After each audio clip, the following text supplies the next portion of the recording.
Ils sont partout en ville et contribuent à son charme. On les voit souvent sans y prêter attention, les espaces verts. Une petite armée kaki s'en occupe quelles que soient les saisons. Il faut à tout prix préserver une harmonie. Au début, on n'a pas trop la main, donc on met beaucoup plus de temps. Petit à petit, à force d'en faire, on a le compas dans l'œil, donc on y arrive plus facilement.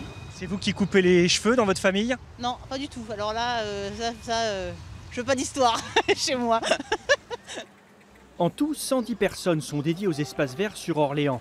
L'un de leurs terrains de jeu est le parc Pasteur. Ils y ont des amis bien cachés. Ah, j'en ai un gros.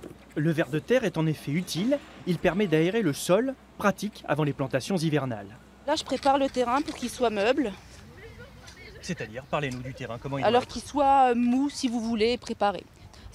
Là, si on plantait comme ça, c'est trop tassé.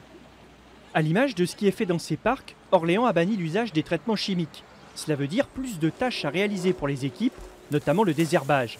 Il faut donc trouver des astuces, éviter de tout replanter chaque année. La ville a donc choisi d'installer des plantes vivaces. Les vivaces, c'est effectivement des fleurs qu'on plante et qu'on laisse à l'année pendant des années et qui repoussent d'elles-mêmes. Voilà. Donc il y a de la taille parfois un peu à faire, mais bien sûr, maintenant tous nos massifs sont pratiquement vivaces pour justement diminuer l'entretien. Oui. La ville se permet aussi des expérimentations.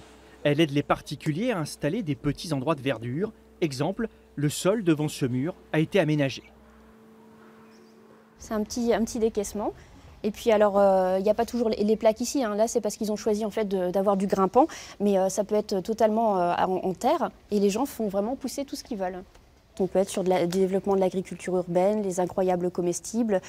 Il peut y avoir tout ce qui est land art, ça veut dire de l'art végétal. On peut très bien avoir une sculpture végétale, que ce soit sur un mur ou par terre. Voilà, c'est un petit peu tout ce qu'on souhaite développer. Une attention perpétuelle, beaucoup de travail, des expérimentations. Ces efforts portent leurs fruits ou plutôt leurs fleurs. Petit à petit, les espaces verts se refont une place en ville.